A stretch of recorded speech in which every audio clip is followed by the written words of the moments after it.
وَإِذَا رَأَوْكَ إِن يَتَّخِذُونَكَ، اور اے نبی صلی اللہ علیہ وسلم جب یہ کافر آپ کی طرف دیکھتے ہیں تو آپ کی طرف دیکھتے ہوئے آپ کا مذاق اڑاتے ہیں، الا ہزوا، آپ کو دیکھتے ہیں تو اس حال میں کہ مذاق اڑاتے ہوئے، اور کیا کہتے ہیں اَهَذَا الَّذِي بَعَثَ اللَّهُ رَسُولًا، کیا یہ ہے وہ شخص جسے اللہ نے رسول بنایا، یعنی وہ ٹانٹ کرتے ہوئے، تانا دیتے ہوئے۔ اور باقی جگہ اس کی ڈیٹیلز بھی قرآن حکیم میں آئی ہیں کہ وہ کہتے تھے کہ اللہ تعالیٰ نے اگر پیغمبر ہی بنانا تھا کسی امیر شخص کو پیغمبر بنایا جاتا جو کسی سرداری کے منصب کے اوپر فائز ہوتا، اور اس میں وہ نام بھی سجیسٹ کیا کرتے تھے خالد ابن ولید کے والد کا بھی، ولید ابن مغیرہ کا، کہ اس کو کیوں نہیں پیغمبر بنا دیا گیا، اور اس طرح اور لوگوں کے بارے میں۔ تو سورہ الزخرف میں اللہ تعالیٰ نے فرمایا کیا تم اپنے رب کی رحمت کو تقسیم کرو گے، تم فیصلہ کرو گے کہ تمہارے رب نے کس کو پیغمبر بنانا ہے اور کسے نہیں بنانا؟ یہ تو اللہ کا ڈیوائن ڈیسیژن ہے۔ یہ جو نبوت کا سٹیٹس ہے یہ وہبی ہے، کسبی نہیں ہے، یعنی کوئی ارن نہیں کر سکتا محنت کے ذریعے۔ یہ اللہ تعالیٰ جسے بنائے گا وہی بنا دے گا، کوئی شخص اس کو ارن محنت کے ذریعے، عبادت کے ذریعے، دین کی خدمت کر کے نہیں حاصل کر سکتا۔ یہ اللہ تعالیٰ کی طرف سے خاص ہے عہدہ جسے بھی عطا فرمائے۔ تو اللہ تعالیٰ فرما رہا ہے کہ یہ پھر ٹانٹ کرتے ہیں کہ یہ ہے وہ شخص جسے اللہ تعالیٰ نے رسول بنا دیا۔ ان کاد لیضلنا عن آلہتنا لولا ان صبرنا علیہا، قریب تھا کہ یہ شخص تو ہمیں ہمارے الہوں سے، ہمارے بزرگوں سے، ہمارے بابوں سے بہکا دیتا اگر ہم ثابت قدم نہ رہتے۔ یعنی اس کو میں صحیح ترجمہ کرا، اگر اسی آپ اکھاں میٹ کے نہ رکھ دے انے بن کے تو انہیں تو ساڑی مت مار دیتی سی۔ صبر نہ، صبر کیا ہم نے، صبر یہ کیا کہ نظر آ رہا ہے کہ غلط ہے کام، لیکن ڈٹے ہوئے ہیں ضد کے اوپر۔ تو اگر ہم اپنے آلہہ کے اوپر، ہمارے جو بزرگوں نے آلہہ گھڑے ہوئے ہیں، جن بتوں کے اوپر ہم نے اپنے آباء و اجداد کو پایا، اگر ہم ان کے اوپر ثابت قدم نہ رہتے تو یہ تو قریب تھا کہ ہمیں بہکا دیتا۔ اس سے بھی آپ کو بات کلیئر ہو گئی کہ انہوں نے آنکھیں بند کی ہوئی تھی، وہ خود کہہ رہے ہیں ہم نے صبر کیا ہے بڑا، یعنی بات سمجھ آ رہی تھی کہ یہ بات بالکل صحیح کر رہا ہے، لیکن اسی ڈٹے رہے، اسی بڑے ٹھیٹ ہاں کر لو، ٹھیک ہے۔ کئی لوگ ہیں وہ کہتے ہیں جناب آپ بخاری سے ہمیں نماز پڑھنے کے طریقے پہ احادیث دکھا رہے ہیں، آپ 1000 حدیثیں بھی دکھا دیں، ہم تو اپنے بزرگوں کے طریقے کو نہیں چھوڑیں گے۔ پھر ہماری مجبوری ہوتی ہے کہ جن بزرگوں کے اوپر ان کا تکیہ ہے نا، ان کا بھی صحیح کریکٹر جو ان کی کتابوں سے ثابت ہوتا ہے نا، وہ پبلک کے سامنے رکھ دیتے ہیں کہ یہ ہے جی، ان کے اوپر آپ تکیہ کر کے قرآن و سنت کو جھٹلا رہے تھے جنہوں نے اپنے ناموں کے کلمے پڑھوائے ہوئے ہیں، ان لوگوں پہ آپ کا تکیہ تھا۔ اب دیکھ لیجئے، ان کے اوپر تکیہ کرنا ہے تو جن لوگوں کو کلمہ ہی نہیں آتا صحیح، انہوں نے آپ کی آخرت کا فیصلہ کرنا ہے۔ اور اس میں یہ بھی یاد رکھیے گا، میں ہمیشہ جب بھی یہ ڈسکشن کرتا ہوں تو میں یہ کہتا ہوں کہ ہم کتابوں کی بات کر رہے ہیں، شخصیات کی نہیں، لیکن اس کا یہ مطلب بھی کوئی نہ لے کسی کو شیطان اگر یہ وسوسہ دلائے کہ میں ان شخصیات کے بارے میں کوئی حسن ظن رکھتا ہوں، قطعاً نہیں، بالکل نہیں۔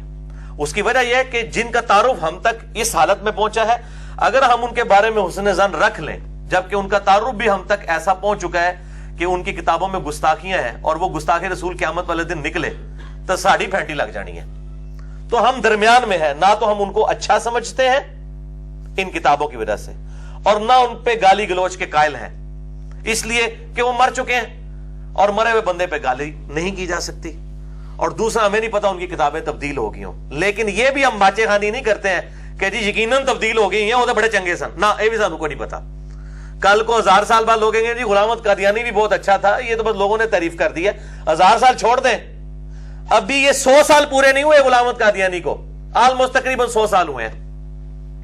تو قادیانیوں میں 2 گروہ بن چکے ہیں، آپ کو پتا ہے، ایک لاہوری فرقہ ہے اور ایک قادیانی ہے جو احمدی کہتے ہیں اپنے آپ کو۔ احمدیوں کا عقیدہ ہے کہ وہ مسیح موعود بھی ہے اور امتی نبی بھی ہے، نعوذ باللہ، غلام احمد قادیانی۔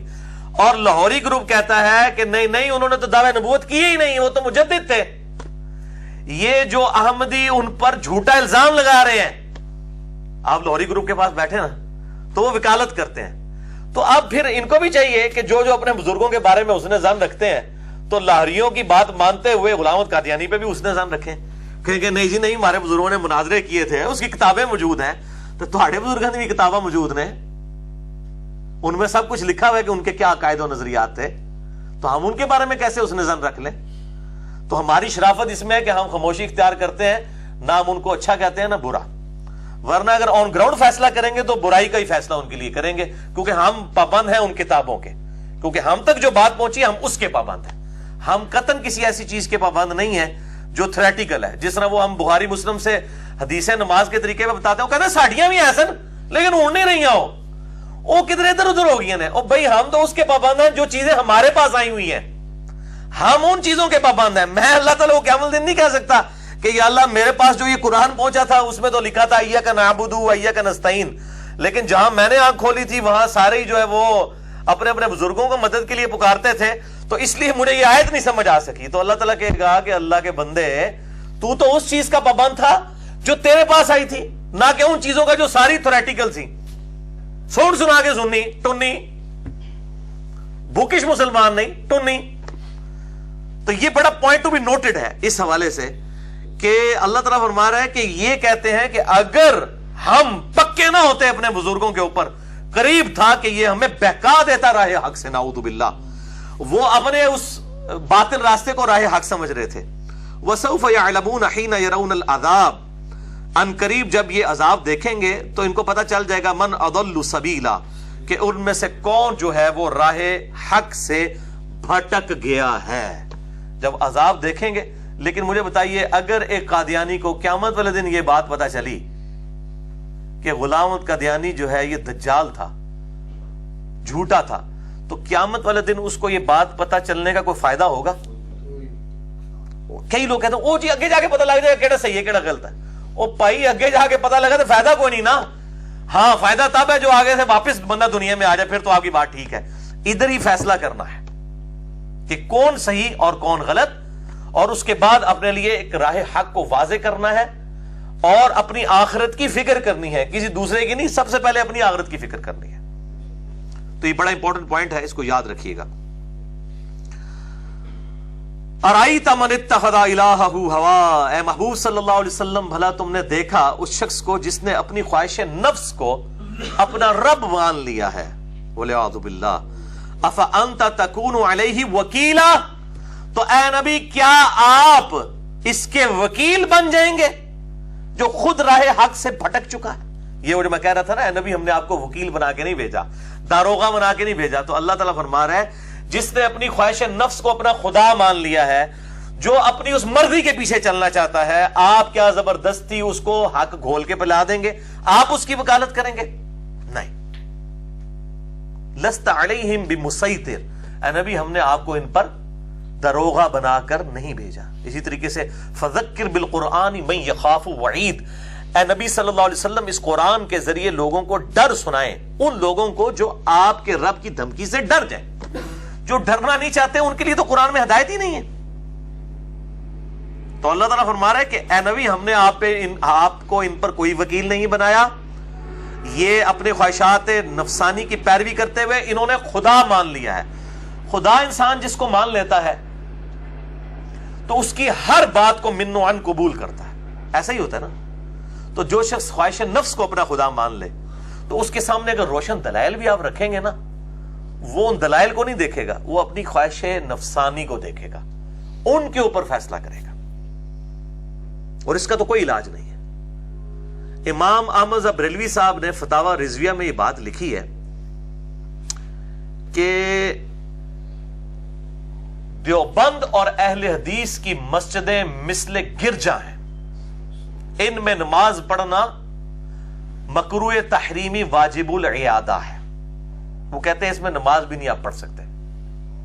اور اسی فتاوی رضویہ میں لکھتے ہیں کہ اگر ہم ان لوگوں کی باتوں کو، ویسے لفظ تو انہوں نے وہابیہ استعمال کیا، یہ وہابیہ تو ایک اپنے علاوہ سب کو وہابیہ اور بعد مذہب کا لفظ استعمال کرتے تھے.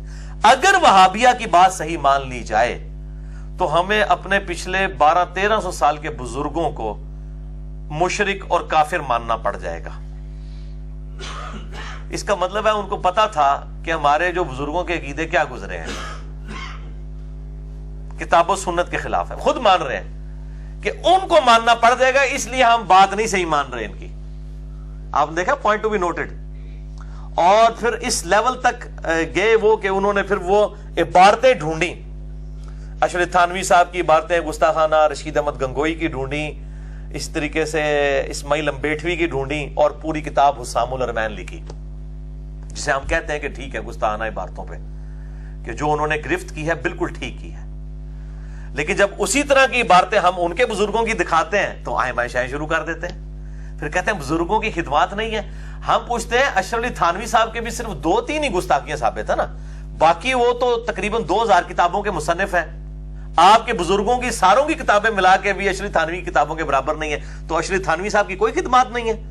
ان کو تو آپ کا مکتبہ فکر ایک لمحہ نہیں لگاتا کافر، گستاخ رسول اور پتہ نہیں کیا کچھ گندی گالیاں دیتے ہوئے، ایک لمحہ نہیں لگاتے، کیونکہ وہ دوسرے مکتبہ فکر سے ہیں.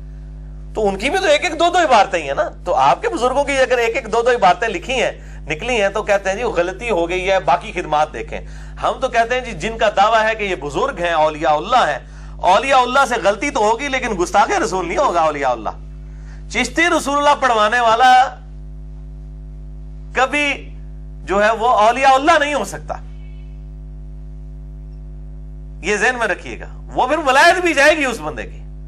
اگر آپ کتابوں کو غلط کہیں گے پھر پرسنالٹیز بھی نہیں ہے، پھر ان پرسنالٹیز کے ہمیں کوئی حوالے نہ پیش کرے کہ جی ہاں جی فلاں جگہ انہوں نے تو یہ لکھا ہے. نہیں، وہ کتابیں ان کی نہیں ہیں، تعریف شدہ ہیں، لہٰذا ان کے حوالے نہ ہم پہ کوئی دوسنا اس حوالے سے اس کی ڈالنے کی کوشش کرے.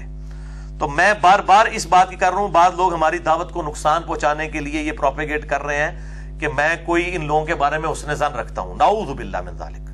میں کسی کے بارے میں اس طرح کا حسن ظن نہیں رکھتا جو مر چکے ہیں، جب تک میرے سامنے نہیں آتے. میرے پاس کتابیں پہنچی ہیں، میں کتابوں پہ ان کی شخصیات کا فیصلہ کروں گا کہ یہ کتابیں اگر ان کی ہیں تو وہ ایسے تھے، اور اگر یہ کتابیں ان کی نہیں ہیں تو میں ان کو ولی کہاں سے ماننے کے لیے تیار ہو جاؤں، کیونکہ کتابیں تو تعارف تھی. پھر تو مجھے تو نہیں پتا وہ کس کے ولی تھے، ہمیں نہیں پتا. ہم خواہ ان کو ولایت کا سرٹیفکیٹ دے دیں. اگر ہم ان کو گستاخ رسول کا سرٹیفکیٹ نہیں دے رہے تو ولایت کا سرٹیفکیٹ دینا اس سے بڑا جرم ہے. حالانکہ یہ گستاخی کا اگر کوئی سرٹیفکیٹ دے دے تو یہ بچنا والا معاملہ ہے، یہ میں آپ کو بتا دوں، یہ پھر بھی سیف سائڈ ہے اور اس کے اوپر گرفت بھی کوئی نہیں ہے. ہم تو اس کے پابند ہیں جو ہم تک بات پہنچی ہے. یہ بات بڑی امپورٹنٹ ہے. کتاب الادب چیپٹر میں امام بخاری ایک حدیث لے کے آئے ہیں. ابن ابی بلتا نے، جو کہ بڑی لمبی حدیث ہے، اس نے غداری کر دی تھی نبی صلی اللہ علیہ وآلہ وسلم کے ساتھ، اور کفار مکہ کو یہ بات پہلے ہی بتا دی تھی کہ نبی صلی اللہ علیہ وآلہ وسلم تم پر چڑھائی کرنے آ رہے ہیں، اور ایک خط لکھ کے بھیجا اور کہا کہ اس کے بدلے میں تم سے یہ چاہتا ہوں کہ تم جو ہے نا میرے اہل و عیال جو مکے میں ہے نا ان کا خیال رکھنا، چونکہ میں نے مخبری کر دی آپ صلی اللہ علیہ وآلہ وسلم کی، اس کے بدلے میں تم میرے ساتھ یہ حسن سلوک کرنا. اچھا، اب یہ خط ایک عورت لے کے جا رہی تھی. مولا علی علیہ السلام کو نبی علیہ السلام نے بھیجا کہ جاؤ علی، فلاں ایک عورت ایک قافلے میں ہے، اس کے پاس یہ خط موجود ہے، وہ لے آؤ. اللہ تعالیٰ نے آپ کو بتا دی یہ بات. پہنچے وہاں پر، اس عورت کو پکڑ لیا اور کہا کہ وہ خط دو. اس نے کہا خط نہیں ہے. پوری تلاشی کی، خط نہیں نکلا. تو سیدنا علی نے کہا کہ ہمیں اگر تیرے کپڑے بھی اتروانے پڑے تو ہم اتاریں گے، کیونکہ ہمیں جس شخص نے خبر دی ہے نہ وہ جھوٹا ہے، اور جس نے اس شخص کو خبر دی ہے یعنی اللہ نے اپنے نبی کو، نہ وہ جھوٹا ہے صلی اللہ علیہ وآلہ وسلم. پھر اس نے جب دیکھا نا اب تو معاملہ پھنس گیا، اس نے اپنا جوڑا کھولا، اس جوڑے میں سے وہ خط نکل آیا، وہ لے کر آئے نبی صلی اللہ علیہ وآلہ وسلم کے سامنے پیش کیا. اصحاب کو پتہ چل گیا یہ تو ابن ابی بلتا نے یہ غداری کی تھی. سیدنا عمر نے تلوار نکالی، انہوں نے کہا یا رسول اللہ اجازت دے اس منافق کو میں قتل کر دوں. بالکل صحیح فتویٰ لگایا. نبی کے ساتھ جو غداری کرے اور نبی کا راز لیک کر دے وہ منافق ہی ہے. یہ سیدنا عمر نے بالکل فتویٰ ظاہر کے اوپر لگتا ہے، باطن کا معاملہ اللہ کے سپرد. ہمارے پاس جو ظاہر میں چیزیں موجود ہیں ہم انہی کے اوپر بات کریں گے. اب جو فتویٰ لگایا تو نبی صلی اللہ علیہ وسلم نے فرمایا عمر یہ بدری ہے. بدری صحابی، اندازہ کریں بدری صحابی. ادھر کہتے ہیں بزرگوں کو غلطیاں نہیں ہوندیاں نے، بدری صحابی تو بڑا کیڑا بزرگ ہے، معصوم سمجھتے ہو؟ غداری کدے نال کر رہے اپنے نبی نال. انہیں بھی نہیں کیوں پولا سی، پتا ہے یہ وہ چیز ہے جو ایک ان پڑھ جاہل کو بھی پتا ہے کہ اپنے لیڈر کا راز نہیں لیک کرنا. یہ کوئی 4 آرڈر ڈفرینشیل ایکویشن نہیں جو کسی کو سمجھانی پڑے، یہ بالکل اوپن سیکرٹ ہے، 100% غداری. اور سیدنا عمر کا فتویٰ بالکل ٹھیک تھا. نبی صلی اللہ علیہ وسلم فرمایا یہ بدری ہے، اور بدریوں کی اگلی پچھلی خطائیں اللہ تعالیٰ نے معاف کر دی ہیں. خطا بھی فرمایا، یہ نہیں کہا کہ نہیں عمر تو پلیکھا لگا ہے، یہ اندروں کچھ اور نے، ظاہر ہوتے فتویٰ نہ لاؤ، اندروں بہت پہنچے انہیں. فرمایا چھوڑ دو، اللہ تعالیٰ نے اگلی پچھلی خطائیں معاف کر دی. اور اس کے بعد نبی پر یہ واجب تھا کہ اگر حضرت عمر کا یہ فتویٰ غلط تھا تو ان سے اعلانیہ توبہ کرواتے ہیں، کیونکہ نبی کے سامنے اگر کوئی غلط کام ہو، نبی اس پہ خاموشی اختیار کرے تو وہ دین کا حصہ بن جاتا ہے. لیکن آپ ساری احادیث اٹھا کے دیکھ لیں، بخاری کے اس کے سارے طریق، باقی کتابوں میں کہیں نہیں ملتا کہ آپ صلی اللہ علیہ وآلہ وسلم نے سیدنا عمر سے کہا ہو کہ عمر تو نے ایک بدری صحابی کو منافق کہا ہے. اور صحیح مسلم کی حدیث ہے کہ جو کسی کو کافر کہتا ہے، اگر وہ کافر نہیں تو فتویٰ اس کی طرف لوٹ آتا ہے. اب چونکہ یہ منافق نہیں تھا، یہ بدری تھا، لہذا تو نے اس کے اوپر فتویٰ لگایا، یہ فتویٰ تیرے اوپر واپس آ گیا، اب تو خود منافق ہو چکا ہے، اب تو توبہ کر. کہیں نہیں ملے گا. کیوں؟ کہ سیدنا عمر کا فتویٰ بالکل ٹھیک تھا. فتویٰ تو ظاہر کے اوپر لگتا ہے. اسی لیے صحیح بخاری میں یہ حدیث ہے، کتاب الشہادات چیپٹر میں سیدنا عمر نے کہا جب تک نبی علیہ السلام ہم میں موجود تھے، ہم سے کوئی غلط بیانی کرتا تھا، اللہ تعالیٰ وحی کے ذریعے ہمارے نبی کے ذریعے ہمیں بتا دیتا تھا. اب ہم لوگوں کے دلوں پہ فیصلہ نہیں کریں گے، ان کے ظاہری اعمال پہ فیصلہ کریں گے. اب اگر کوئی ہمارے ساتھ کوئی ایسی ہینکی پینکی کا معاملہ کرے گا، ہم اس کو قطعاً یہ گنجائش نہیں دیں گے کہ یہ اندر سے صحیح ہے، ہم اس کے ظاہر کے اوپر فتویٰ لگائیں گے، کیونکہ اب نبوت کا سلسلہ ختم ہو چکا ہے. اب ہم کسی کی یہ چیز نہیں دیکھیں گے نہیں جی یہ تو بہت اچھا آدمی ہے جی، یہ تو غلط ہو ہی نہیں سکتا. نہیں، اب وہ جو اس کا سامنے ظاہر نظر آ رہا ہے اسی کے اوپر فتویٰ لگے گا. کیونکہ یہ صرف نبی کو اختیار ہوتا ہے، وہ اللہ کی وحی کی وجہ سے، کہ اللہ کا اپنے نبی کو وحی کے ذریعے بتا دیتا ہے کہ یہ معاملہ یوں نہیں یوں ہے. بلکہ بخاری و مسلم کے متفق علیہ حدیث ہے، آپ صلی اللہ علیہ وسلم تو اس سے بھی ایک سٹیپ آگے گئے ہیں. آپ نے فرمایا دیکھنا تم میں سے بعض اوقات کوئی شخص چرب زبان ہوتا ہے اور وہ نہ حق چرب زبانی کے ذریعے میرے پاس جب مقدمہ لے کے آتا ہے تو فیصلہ اپنے حق میں کروا لیتا ہے، حالانکہ اسے پتا ہوتا ہے کہ وہ غلط ہے. تو دیکھنا اگر میں اس وجہ سے ظاہری دلائل کو دیکھ کے کسی کے حق میں فتویٰ دے دوں اور اس کے حق میں فیصلہ دے دوں اور وہ ہو نہ حق، اس کو تو پتا ہے کہ اس غلط وہ ہے، تو ایسا شخص، اور اس میں آگے الفاظ ہے کہ میں بھی ایک انسان ہوں، میں جو کچھ سامنے دیکھتا ہوں اس کے مطابق فیصلہ کرتا ہوں. یعنی ہر وقت تو وہی نہیں نازل ہوتی تھی نا، کسی خاص معاملے میں ہو جاتی تھی، بعض اوقات اس کو چھوڑ دیا جاتا تھا. اس لیے پھر جب بعض اوقات جب چھوڑ دیا جاتا تھا اس میں پھر بعد میں وہی نازل ہو جاتی تھی. جیسے سورہ توبہ میں ہے کہ اندھا کسی منافق کی قبر پہ آپ نے نہیں جانا، حالانکہ پہلا بھی روکا جا سکتا تھا. تو اس طرح کے جب معاملات ہوتے تھے پھر بعد میں منع کر دیا جاتا تھا. تو دیکھو میں بھی ایک انسان، اس میں الفاظ ہیں، میرے پاس کوئی چرب زبان آ کے اپنے حق میں فیصلہ کروا لیتا ہے، اور اگر کوئی اس طرح کروا لے گا تو وہ اپنے گھر آگ کا ٹکڑا لے کر جا رہا ہوگا. استغفر اللہ. یعنی وہ آگ کا، حالانکہ نبی نے اس کے حق میں فیصلہ کیا ہے، لیکن چونکہ وہ فیصلہ چرب زبانی کے بنیاد پہ ہوا ہے، نبی نے ظاہری فتویٰ لگایا ہے، اب نبی کا اس کے حق میں سرٹیفکیٹ دے دینا بھی اس کے بچت کے لیے کافی نہیں ہے. آپ نے فرمایا وہ آگ ہی لے کے گیا ہے، حالانکہ فیصلہ نبی نے اس کے حق میں کیا ہے، تب بھی وہ فیصلہ حق میں ہونے کے باوجود بھی اس کے لیے دوزخ کا فیصلہ ہے. دنیا میں تو اس کے لیے وہ ایک سمجھ لیں کہ حق کا فیصلہ ہے، لیکن بیسیکلی اس کے لیے دوزخ کا فیصلہ ہو گیا. یہ ہے نبی صلی اللہ علیہ وآلہ وسلم کے بارے میں. ہم اور آپ کس بات کی مولی ہیں؟ ہم بھی جو ہمارے پاس ظاہری علم، جو ظاہری چیزیں آئیں گی ہم ان کے مطابق فیصلہ کریں گے کہ ہاں یہ چیزیں ہیں، ان کی بنیاد کے اوپر ہم یہ کہہ رہے ہیں. باقی اگر یہ چیزیں ان بزرگوں کی نہیں ہیں تو پھر ٹھیک ہے، وہ اللہ تعالیٰ کے پاس جا چکے ہیں، ان کا لیکن آپ ان ساری چیزوں کے باوجود آپ ہمیں یہ اس چیز کے اوپر اصرار کرائیں کہ اتنی گستاخانہ عبارتوں کے باوجود ہم ان کی ولایت کا ڈنکا بچانا شروع کر دیں یا ہم ان کے بارے میں بڑے بڑے اعلیٰ کلمات کہنے شروع کر دیں تو نہیں. ہاں یہ بات کہنا ہمارے لیے آسان ہے کہ یہ ان کی ساری چیزیں گستاخانہ عبارات ہیں اور ان کے ہوتے ہوئے ہم ان کی ولایت کے قائل نہیں ہیں، لیکن دوسری طرف وہ معاملہ تو بہت ہی ڈینجرس ہے کیونکہ ہم تو فتویٰ ظاہر کے اوپر لگائیں گے. تو ہم یہ اس لیے میں باتیں کرتا ہوں کہ اگر اس طرح کی کوئی چیزیں سامنے آتی ہیں تو میرے بھائی مجھے کوئی بندہ اپروچ نہ کرے، اس کی بجائے جو لوگ یہ گستاخانہ کتابیں چھاپ رہے ہیں ان پرنٹنگ پریس والوں کے پاس جائیں، ان علماء کے پاس جائیں کہ جو ان کی کمائی کھا رہے ہیں ان کے اوپر اپنا ٹائم ضائع کریں، میرے ساتھ ٹائم ضائع نہ کریں. اور پبلک خود فیصلہ کر دے گی کہ حق کیا ہے اور باطل کیا ہے. الحمدللہ. بہرحال میں ایک جملہ اکثر بولا کرتا تھا کہ تمام مکاتب فکر کے بارے میں کہ ان لوگوں کی قرآن و سنت سے محبت اس وقت تک قائم ہے جب تک کہ ان کے بزرگ بابے بیچ میں نہ رگڑے جائیں. جیسے ہی بزرگ بابوں کی کوئی بات آ جائے گی پھر ان کو قرآن و سنت کی محبت، نبی صلی اللہ علیہ وآلہ وسلم کی عقیدت، کوئی چیز نظر نہیں آئے گی. اور الحمدللہ میں اپنے اس دعوے میں آج بھی قائم ہوں، اور مجھے اس اعتبار سے الحمدللہ دن بدن مزید شرح صدر ہو رہا ہے کہ لوگوں کے لیے حق بات ماننا کتنا مشکل ہو جاتا ہے. اس لیے کہ چونکہ انہوں نے نبی کا دامن چھوڑ دیا تو سم بکم عمی فہم لا یرجعون، یہ اندھے ہیں، بہرے ہیں، گونگے ہو چکے ہیں، اور یہ اب پلٹ کے نہیں آئیں گے. اور ختم اللہ علی قلوبہم وعلی سمعہم وعلی ابصارہم، اللہ نے مہریں لگا دی ہیں ان کی آنکھوں کے اوپر، ان کی کانوں کے اوپر، ان کے دلوں کے اوپر. تو یہ بڑا خطرناک معاملہ ہے. قیامت والے دن اگر کام کسی نے آنا ہے تو امام کائنات سید الاولین والآخرین شفیع المذنبین رحمت للعالمین سیدنا و مولانا امام اعظم محمد رسول اللہ صلی اللہ علیہ وآلہ وسلم کی ذات مبارکہ ہے. ان کی ذات مبارکہ کی کاسٹ کے اوپر، ان کی کاسٹ، ان کی قیمت ادا کرنی پڑ جائے نعوذ باللہ اگر کسی موقع پر، تو ہم یہ معاملہ نہیں کریں گے، ہم اپنے نبی کو ہی چوز کریں گے.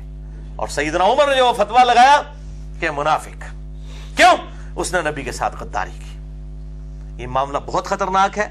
لہٰذا یہ اگلے دن بھی ایک بھائی مجھے فون کر کے کہنے لگے کہ جی وہ صحیح بخاری میں حدیث ہے جس نے میرے ولی کے ساتھ دشمنی کی، میرا اس کے خلاف اعلان جنگ ہے. میں نے کہا جی وہ اللہ کے ولی کے بارے میں ہے، شیطان کے ولی کے بارے میں نہیں ہے. اور اللہ کے ولی کا ڈیسیژن کون کرے گا؟ اللہ اور اس کا رسول. اب اگر آپ سمجھتے ہیں کہ رسول اللہ کے بعد وحی کا سلسلہ جاری ہے اور کسی اور شخص کے اوپر وحی نازل ہوتی ہے اور وہ آپ کو بتاتا ہے کہ اللہ نے اب فلاں کو ولی بنا لیا ہے، جیلم شہر چوں انہیں چن لینے، لاہور چوں انہیں ولی چن لینے، تے اسلام آباد تو انہیں چن لینے، اے تواڈے کول کوئی ہے اگر تو پھر تو ہمارے پاس لیں تاکہ پھر ہم آپ کے ساتھ پھر ختم نبوت پہ بات کریں گے نا. آپ تو ختم نبوت کو نہیں مانتے. نبی صلی اللہ علیہ وسلم کے بعد قیامت تک کے لیے کسی شخص کے بارے میں کوئی شخص یہ دعویٰ نہیں کر سکتا کہ اللہ کا ولی ہے یا شیطان کا ولی ہے. کیوں؟ صحابہ اکرام کو، اہل بیت کو تو گارنٹی نبی کی زبان کے ذریعے مل گئی. بعد کے لوگ جو ہیں، کئی ایسے لوگ ہیں، کئی راوی ایسے ہیں جن کو ایک شخص کہتا ہے کہ بہت عظیم راوی تھا، دوسرا کہتا ہے دجال تھا. یہ تابعین کی میں بات کر رہا ہوں، آج کے لوگوں کی نہیں. تابعین میں بھی. اور آج بھی کئی لوگ ایسے ہیں کہ وہ اگر بریلوی مکتب فکر سے ہیں تو دیوبندی کہتے ہیں شیطان کے ایجنٹ ہیں، اور اگر وہ دیوبندی مکتب فکر سے ہیں تو بریلوی کہتے ہیں یہ گستاخان رسول ہیں. اس طریقے سے اہل حدیث جو ہیں دونوں کے بزرگوں کے بارے میں، یہ دونوں جو اہل حدیثوں کے بزرگوں کے بارے میں، اہل تشیع انصاروں کے بارے میں، یہ سارے اہل تشیع کے بارے میں کہتے ہیں. تو مجھے اکثر لوگ جو ہے نا وہ جب اس طرح فون کر کے پوچھ رہے ہوتے ہیں نا کہ جی آپ جو ہے اس طرح گستاخانہ عبارتوں پہ جو بات کرتے ہیں، تو میں ان کو ہمیشہ یہ کہتا ہوں میں تو اعلیٰ حضرت احمد بریلوی صاحب کے مشن کو آگے لے کے چل رہا ہوں. ان کے مشن میں کمزوری تھی کہ انہوں نے خاص ایک مکتب فکر کو ٹارگٹ کیا تھا. ہم نے اس کام کو چار چاند لگا دی ہیں کہ اسی طرح کی غلطیاں جو باقی بزرگوں میں موجود تھی ہم نے لوگوں کو بتا دی. یہ مشن اعلیٰ حضرت کا ہی ہے. امام احمد بریلوی المتوفا 1340 ہجری بمطابق 1921 عیسوی، یہ مشن میں ان کا ہی لے کے چل رہا ہوں.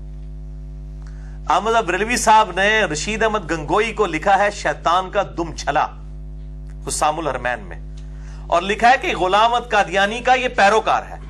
قادیانی کا پیروکار کہا رشید احمد گنگوئی کو، پیروکار کہہ دیا، حالانکہ ان کو نہیں پتا تھا یہ پیروکار ہے ان کے.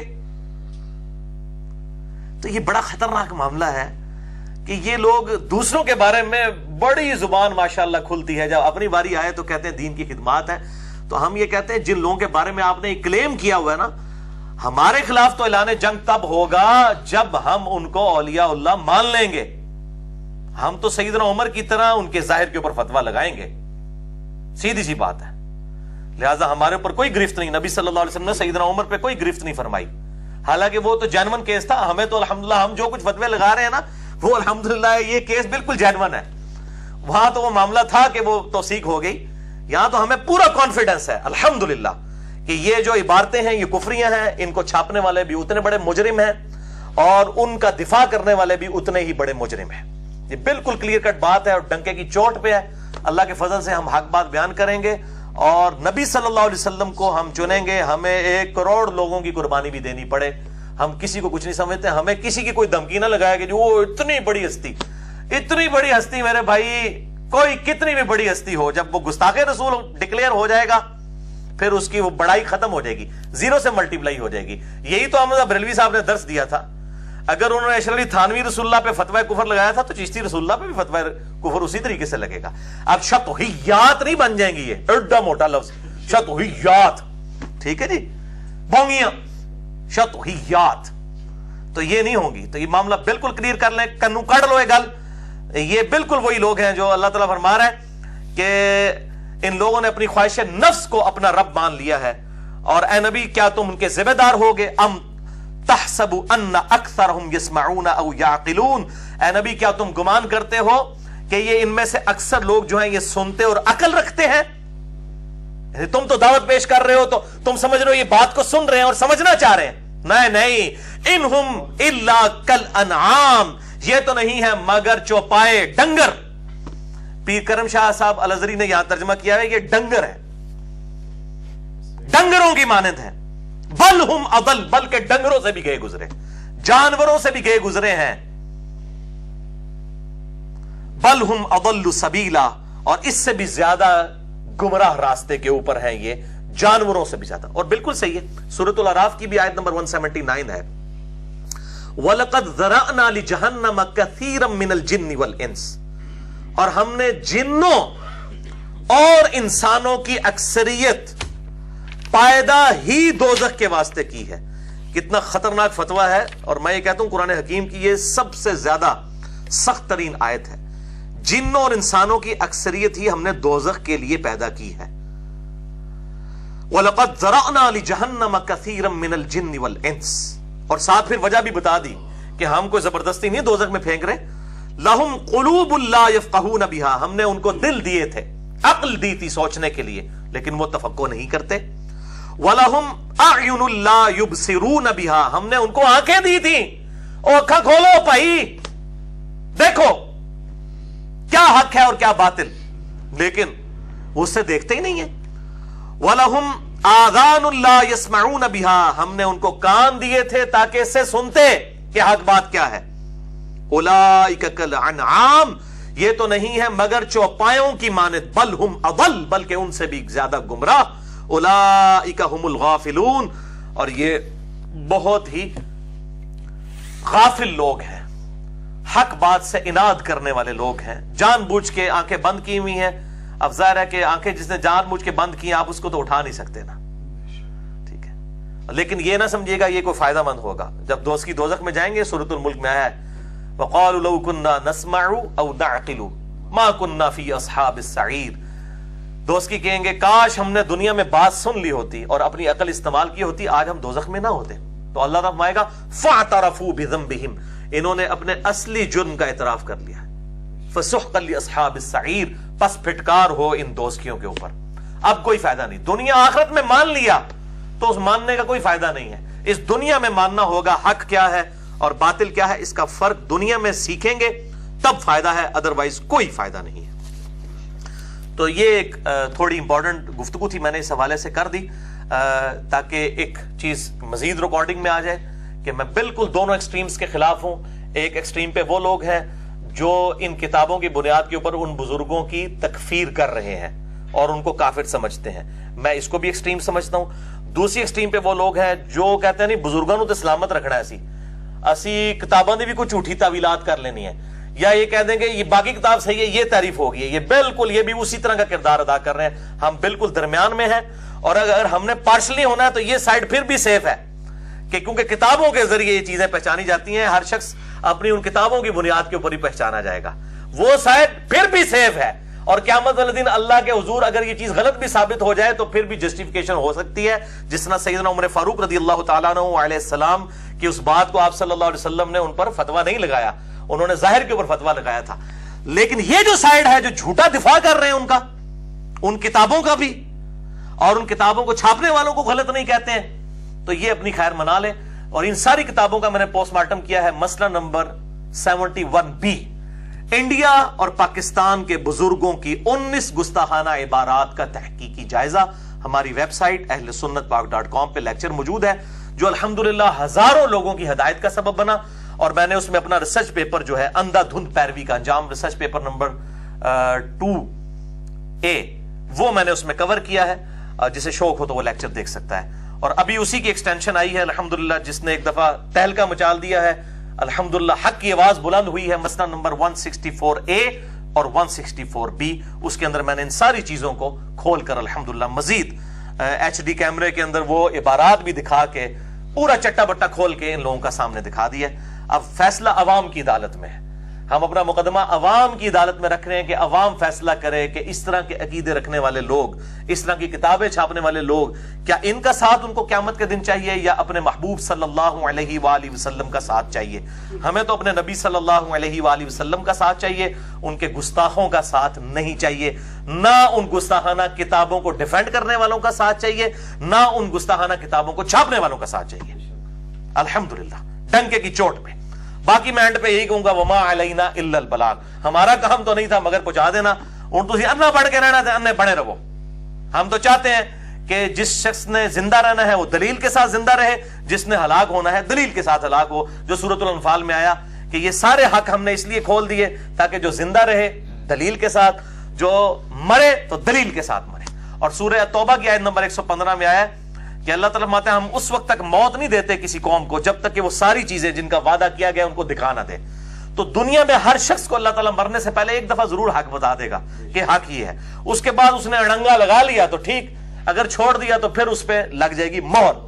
اور یہ وہ بات ہے جو اکثر لوگ کہتے ہیں اتنے بڑے بڑے بزرگوں کو بات سمجھ نہیں آئی، اتنے بڑے بڑے علماء کو سمجھ نہیں آئی. کل کا چھوکرا میں بتا رہا ہے، اور بھائی جب بڑے بڑے بزرگوں اور بڑے بڑے علماء کے اوپر اللہ تعالیٰ دل پہ مہر لگا دے اس سبب کہ انہوں نے حق بات کو قبول نہیں کیا، تو ان کو کون ہدایت دے سکتا ہے؟ ان کے سامنے آپ ہزاروں آیات پڑھیں، ہزاروں حدیثیں رکھیں، ان کو ہدایت نہیں ملے گی، کیونکہ جب اللہ ہی گمراہ کر دے گا پھر ہدایت نہیں. اور اس کے برعکس جو شخص اللہ کی راہ میں کوشش کرے گا والذین جاہدوا فینا لنہدینہم سبلنا، جو لوگ ہماری راہ میں کوشش کریں گے ہم ان کے لیے اپنی راہیں کھول دیں گے. الحمدللہ. تو یہ حق کو پہنچانا اللہ تعالیٰ کی ذمہ داری ہے، وہ ہر بندے تک پہنچاتا ہے اور فاسق کے ذریعے بھی دین کا کام لیتا ہے. اکثر لوگ کہتے ہیں جی فلاں بزرگ نے وہ اس وقت فتنہ اٹھا تو فلاں بزرگ کھڑے ہوئے. کوئی فرق نہیں پڑتا. بخاری اور مسلم کی متفق علیہ حدیث ہے، اللہ تعالیٰ کسی فاسق سے بھی دین کا کام لے سکتا ہے. یہ پوری حدیث ہوا ہے نا، جب ایک شخص تھا وہ بڑا تیزی سے جنگ کر رہا تھا، صحابہ نے کہا کہ تو بڑا جنگجو ہے، اس نے تو کتنے کافر مار دیا. فرمایا دوست کی ہے. ایک صحابی کہتے ہیں کہ میرے دل میں وسوسہ آیا کہ یہ اتنا اسلام کی خاطر قربانیاں دے رہا ہے جی، اتنی قربانیاں دے رہا ہے، اس نے تو اسلام کی اتنی خدمت کی ہے، آخر اللہ کا ولی ہوئے گا نا تو ہی اتنی اللہ نے خدمت لئی ہے. تو مجھے وسوسہ آیا کہ یہ کیسے دوست کی ہو سکتا ہے. اور تھوڑی دیر بعد زخموں کی تاب نہ لا کر اس نے خودکشی کی اور ہلاک ہو گیا. اور وہ صحابی وہیں سے نعرہ مارتے ہوئے آئے، وہ کہتے ہیں میں طاق میں تھا. بخاری مسلم دونوں میں حدیث موجود ہے. میں طاق میں تھا کہ میں دیکھوں کہ اس کا اینڈ کیا ہوتا ہے. تو کہتے جب اس نے خودکشی کی تو وہیں انہوں نے نعرہ لگایا صدق رسول اللہ صلی اللہ علیہ وسلم، اللہ کے رسول نے سچ کہا تھا. پھر آپ صلی اللہ علیہ وسلم تک بات پہنچی، آپ نے فرمایا بلال اٹھو اور اعلان کر دو کہ آخرت کا دار و مدار نہیں ہے مگر خاتمے کے اوپر، کہ کوئی شخص کس حالت میں دنیا سے گیا ہے. اور یہ بھی بتا دو کہ بے شک اللہ تعالیٰ بعض اوقات کسی فاسق سے بھی دین کا کام لے لیتا ہے. لہذا دین کی خدمت کرنا کسی کی بزرگی کی اتھینٹسٹی کی دلیل نہیں ہوتا. ٹھیک ہے، یہ جو کافروں نے چال چلی واللہ خیر الماکرین، اللہ کی خفیہ تدبیر ہے. کافروں نے چال کیا چلی؟ یہ ٹوئنز ٹاور کا اٹیک کروایا نا اور مسلمانوں کے متھے مار دیا. اب ان کے اپنے سائنٹسٹ نے بھی وہ کھوٹے سکے کے نام سے اردو ترجمے کے ساتھ بھی ڈبنگ کے ساتھ جیو والوں نے وہ ویڈیو چلائی تھی کہ وہ جو بلڈنگ گری ہے وہ ٹوٹلی ڈیمالش ہوئی ہے، باقاعدہ اس کے اندر ساری چیزیں فٹ تھیں.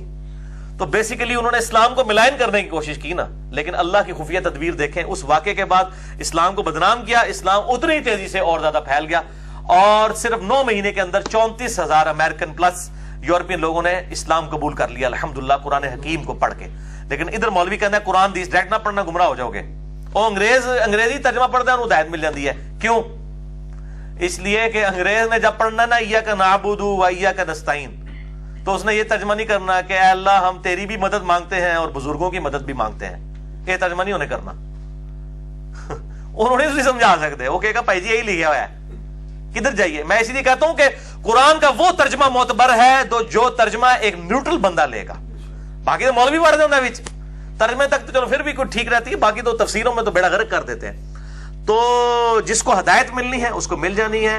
اللہ تعالیٰ نے فرمایا ہمارے اپنے ذمے اللہ تعالیٰ نے لیا ہے کہ وہ حق بات کو پہنچائے گا، باقی فاسق کے ذریعے پہنچائے۔ اللہ تعالیٰ کافر سے بھی دین کی خدمت لے سکتا ہے، ٹھیک ہے، یہ کوئی دلیل نہیں ہے۔ اسی طریقے سے اگر ہماری ہدایت دعوت کی وجہ سے لوگ ہدایت پہ آ رہے ہیں تو یہ کوئی ہماری بزرگی کی دلیل نہیں، نہ کبھی ہم نے بزرگی کا دعویٰ کیا ہے، نہ اللہ کے وجہ سے کبھی اپنے نام کا کلمہ پڑھوایا ہے۔ الحمدللہ اس گناہ سے اللہ نے ہمیں بچا کے رکھا، اس فتنے سے بچا کے رکھا، نہ اپنی عبادت کروائی۔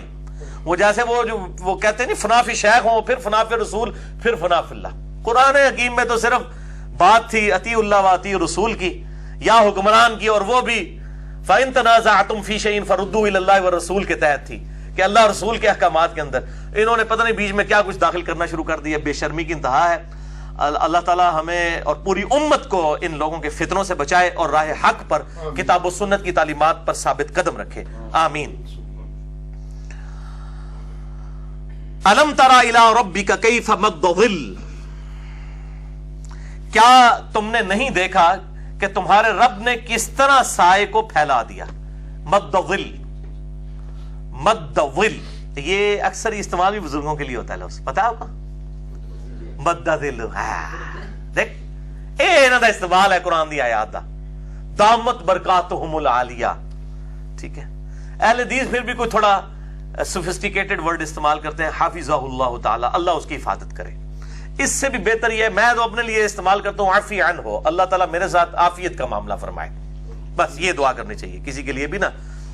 تو وہ دامت برکاتہم العالیہ اور مد ظلہ، اور ترجمہ اس کا سایہ جو ہے وہ اللہ تعالیٰ دراز کرے، یعنی جو اس کی گمراہی ہے مزید پھیلے، اے وہ دے رہے ہوندے نے۔ تو ظاہر ہے جی جو گمراہی کے پیشوا بنے ہوئے ہیں وہی اپنے ناموں کے ساتھ اتنی لمبے لمبے دمے لگواتے ہیں، باقی جس بندے کو پھر وہ کہتے ہیں نہیں وہ خود نہیں لگواتے ہیں، وہ تو نہیں چاہتے ہیں، وہ تو بڑے منکسر المزاج ہیں، یہ لوگ لکھ دیتے ہیں۔ لوگ ذرا ایک بار اشتہار بغیر پروٹوکول دے چھاپڑ صرف لکھ دیں اللہ کا بندہ فلاں بن فلاں، تے پھر تکنے ادل کیوں ہوتا ہے پتہ لگ جائے گا۔ وہ اہم ہی یہ نعت خوان حضرات بھی ہیں نا، انہوں نے بھی آگے اپنے چمچے رکھے ہوئے ہیں بکنگ کے لیے، تاکہ کل کو کوئی بات آئے نا جی وہ فلاں صاحب جو ہے وہ 1.5 لاکھ روپے اور ریٹرن ٹکٹ لیتے ہیں آنے کا نعت خوانی کی محفل کا، تو وہ کہیں گے اللہ کی قسم ہم نے تو کبھی نہیں لیا، وہ تو واقعی نہیں لیتے ہیں، وہ تو ان کے اسسٹنٹ بکنگ کر رہے ہوتے ہیں۔ تو وہ تو اب بڑے نعت خوان تو بات بھی نہیں کرتے ہیں، مجھے تو پتا ہے نا، میرے ساتھ تو یہ سارے مکاتب فکر کے لوگ شیئر کرتے رہتے ہیں، ایسی باتیں شیئر کرتے ہیں کہ اگر یہ آن ایئر ان کے ناموں کے ساتھ چلی جائے نا تو یقین کریں دوبارہ ان کو کوئی محفل نعت میں نہ بلائیں، ان کی جو اصلیت ہے۔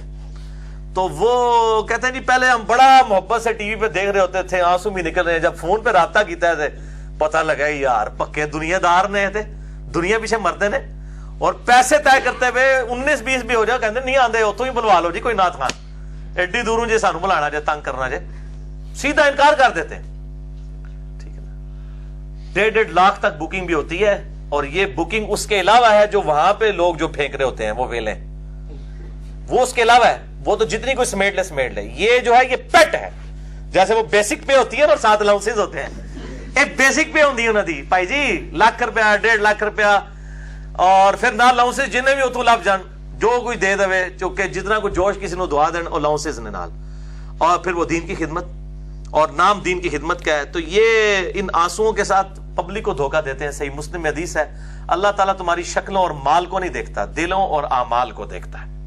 یہ اللہ کو نہیں کوئی دھوکہ دے سکتا پگڑی رکھ کے داڑھی رکھ کے اور رو پیٹ کے، یہ پبلک کو تو دھوکہ دیا جا سکتا ہے، زیادہ پیسہ سمیٹا جا سکتا ہے۔